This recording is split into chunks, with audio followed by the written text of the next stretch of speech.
travel professor is in Kiribati.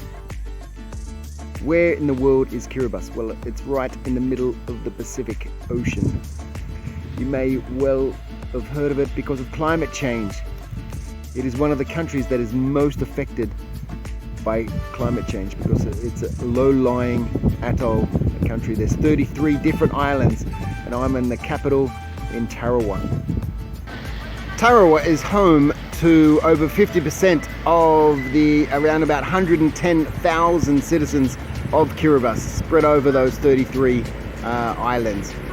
And South Tarawa in particular is quite crowded.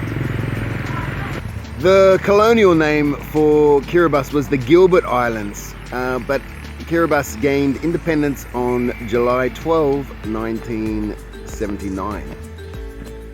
Well, in Kiribati, we say Maori is good health to you and is the welcome greeting. So when you're over here and you meet a Kiribati, eat Kiribati, Maori.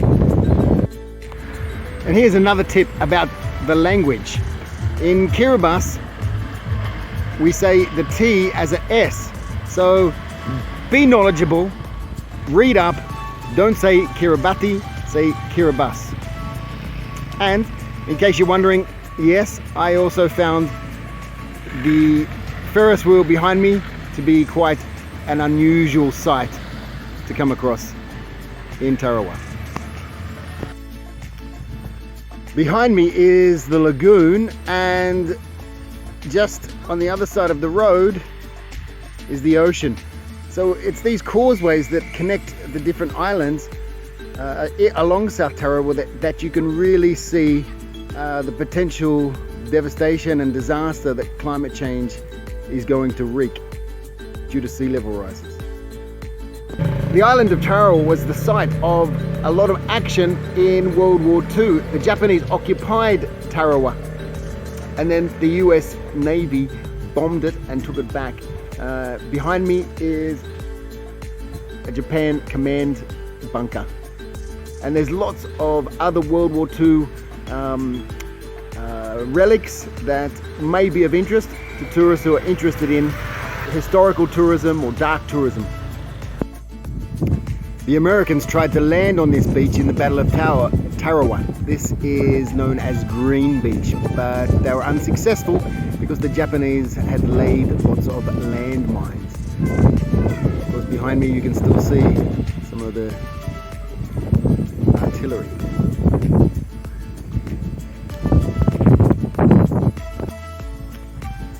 Behind me is the lagoon, and just on the other side of the road is the ocean.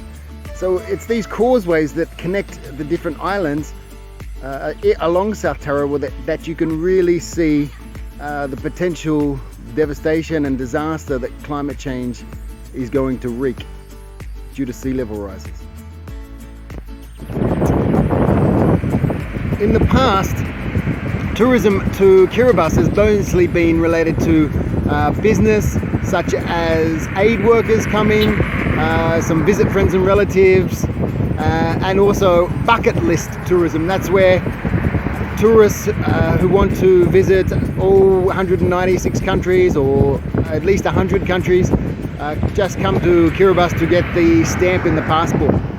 We saw some of that in Tuvalu when I covered Tuvalu as well. But Kiribati is really trying to expand its leisure tourism, and although access is a problem, it's got some great natural resources. The blue of the lagoon you hardly get anywhere else in the world, and then you can see on the other side, ocean. This causeway again shows the impact of climate change on small island developing states. So there's a certain paradox with gaining more tourists to Kiribati, which they're trying to grow. The government has made it a priority. The paradox is that to get most tourists to come to Kiribati is to fly.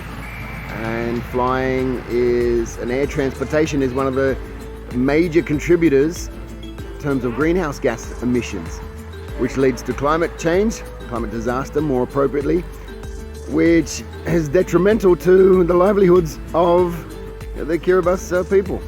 So more tourists, good for the economy, job opportunities, balance of payments, contributions, giving people worthwhile employment. However, it's the very thing that will contribute to climate change.